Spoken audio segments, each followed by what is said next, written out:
So since patch 22 and One Wasteland was introduced, I've been working on updating my Bloodied Stealth Commando build to reflect the addition of the legendary perks.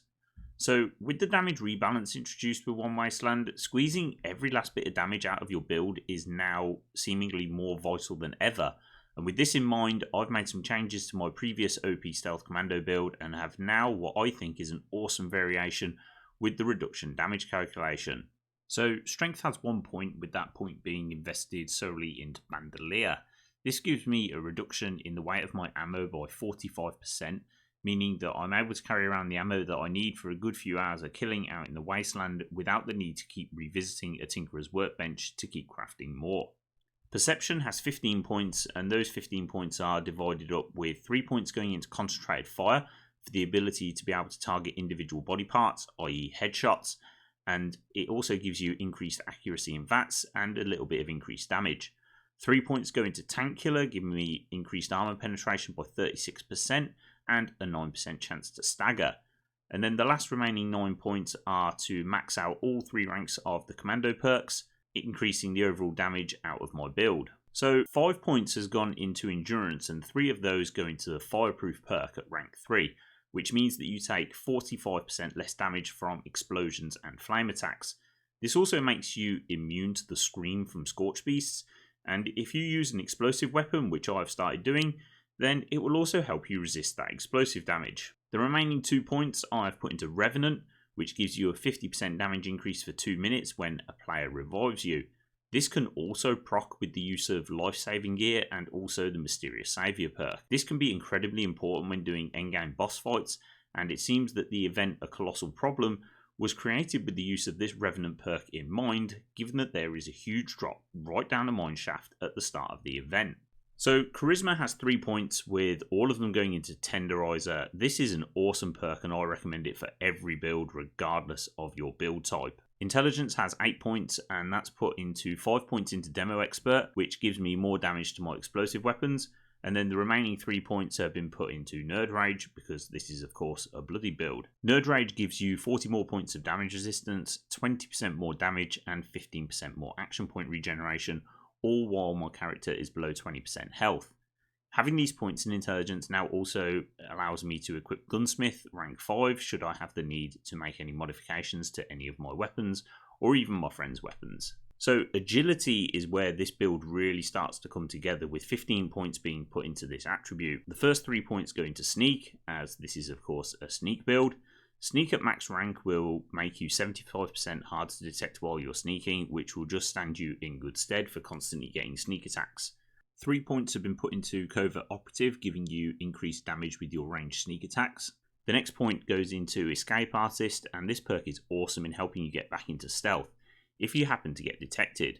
When you have this perk equipped and you crouch, you will notice that your player will go invisible for a second or two, and that's Escape Artist doing its thing, putting you back into stealth. So the next perk is Mr. Sandman, and that has obviously 2 points invested into it. Mr. Sandman will allow you to boost the damage of those ranged sneak attacks that you get from having Covert Operative equipped. Now there is a little trick to getting the most out of Mr. Sandman and Covert Operative, and that is that you have to equip Mr. Sandman first and then Covert Operative second. For some reason the game will not reward you with the maximum amount of damage without them being equipped in that order. The next perk in this build is Adrenaline at rank 5. This perk is amazing and is also one that should be included in every build regardless of your build type. This perk stacks damage for consecutive kills as long as those kills are made within a 30-second time frame. This perk can boost your damage output like crazy and is awesome for stacking damage against bosses at events like A Colossal Problem and Scorched Earth. The last perk in this loadout is Gun Fu at rank 1. This perk allows me to automatically switch between targets upon their death while in vats, and will also increase a little damage at the same time. I have a lot of people asking me why I don't use Gun Fu at rank 3 and Adrenaline at rank 3, and the reason is because damage increase from Gun Fu only works when you are in a particular VATS round. When that VATS round is over, the damage increase ends, whereas Adrenaline's damage increase is for the next 30 seconds regardless of what you're doing. So I use Adrenaline to stack damage, and I use Gun Fu for the auto switching between targets. So moving on to luck, and there are some of the best perks for a VATS heavy sneak build in luck, and the way that I have distributed the 15 points is like so. 3 points into 4-leaf clover, which means that each hit in VATS has a chance to fill your critical meter. Criticals can be crazy powerful in this game, and I will get into that a little later in the video. 2 points go into Starch Genes because I have a few mutations and I want to keep them, and at the same time I don't want to get any more. I use 1 point in Tormentor, which gives me a 5% chance to cripple a limb. 3 points in Quick Hands, which has an 18% chance to automatically reload your weapon. I found Quick Hands to be amazing and was a huge contributing factor to me being able to kill the Scorched Beast Queen in 17 seconds. That was pre-patch 22, but it was still really impressive, and if you want to watch that video, I'll link it in the description, and there will also be a link at the end of the video.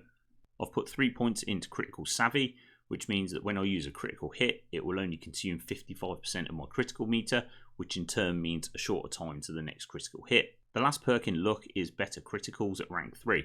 Better Criticals gives your critical hits 40% more damage, and given all the critical perks in this setup, those critical hits are dealing a huge amount of damage and at a much more regular time.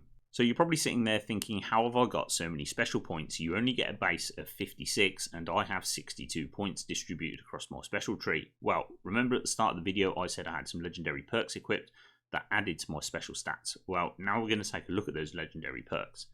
So the first legendary perk I have is Legendary Intelligence. This is at the max rank, which gives me +5 to my character's base intelligence, taking it from 3 points to 8. This allows me to add in the Demo Expert perk at its max rank, and also make use of the Gunsmith perk for modding weapons if I need to. The next legendary perk I have is Legendary Luck, and I currently have this at rank 3. This allowed me to take a point out of my base luck and move it into endurance to enable me to equip both Fireproof and Revenant at max rank. So having Legendary Luck equipped also means that I still have the 15 points to spend on perk points as I had beforehand, but now I also have 33 points in luck, and with 33 points you are able to get a critical hit with every other shot with Critical Savvy at max rank. The next legendary perk I have equipped is Funky Duds.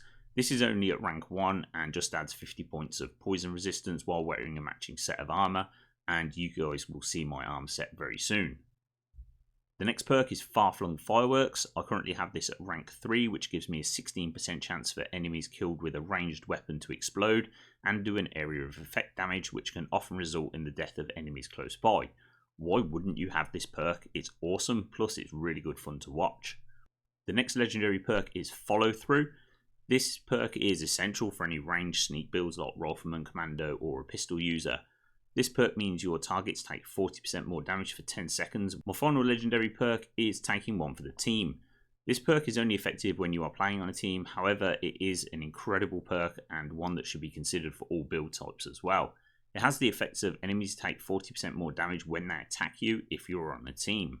Okay, so let's now move on to the mutations. So I'll use Adrenal Reaction because I run a Bloodied build and it synergizes perfectly with Nerd Rage, giving us some more damage when we're at low health.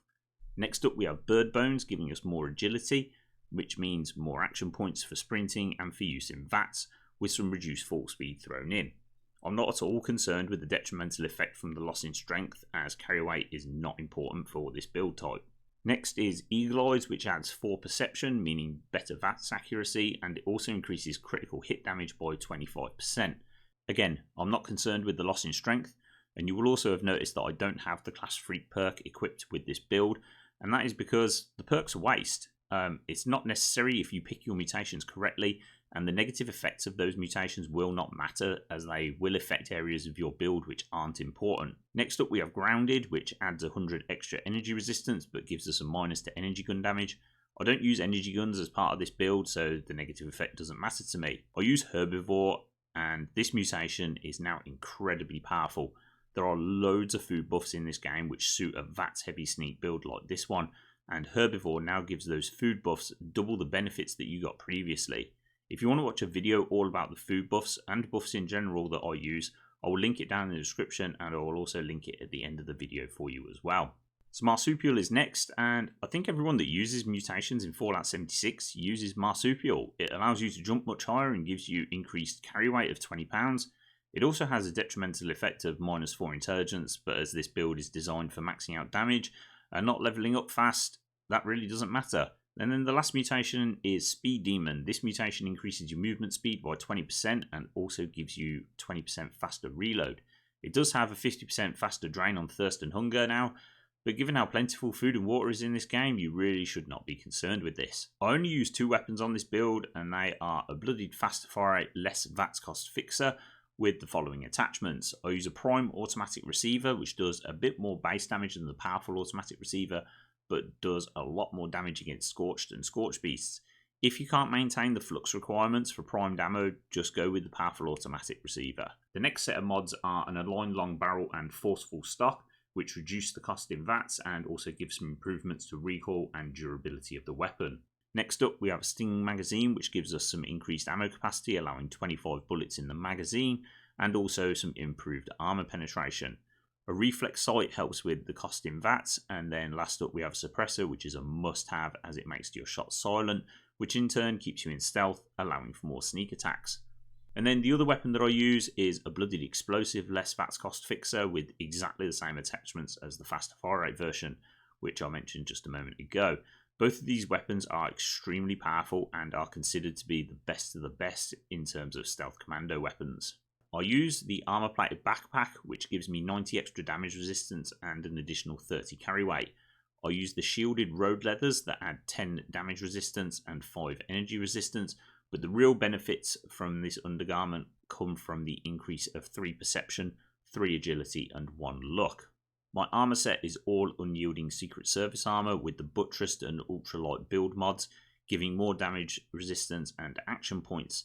So the chest piece has the Sentinels effect with increased action point refresh speed, and also has the Asbestos lining mod for complete resistance against the falling embers at the Colossal Problem event.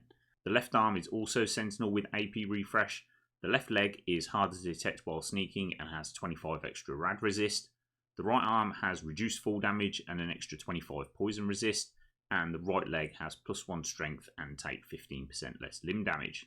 So let's move on to the special stats. After all my mutations and buffs from my armor pieces and things are taken into account, my special stats look like this: 9 strength, 37 perception, 5 endurance, 18 charisma, 19 intelligence, 37 agility and 33 luck.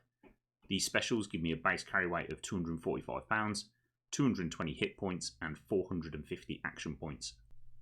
So that is my fully updated Bloodied Stealth Commando build post patch 22, and if you found this video helpful then please hit that like button, and if you want to see more videos in the future make sure you subscribe. Don't forget to click into one of these videos right here on the screen for more Fallout 76 content, and I want to thank you all for watching, and I will see you next time.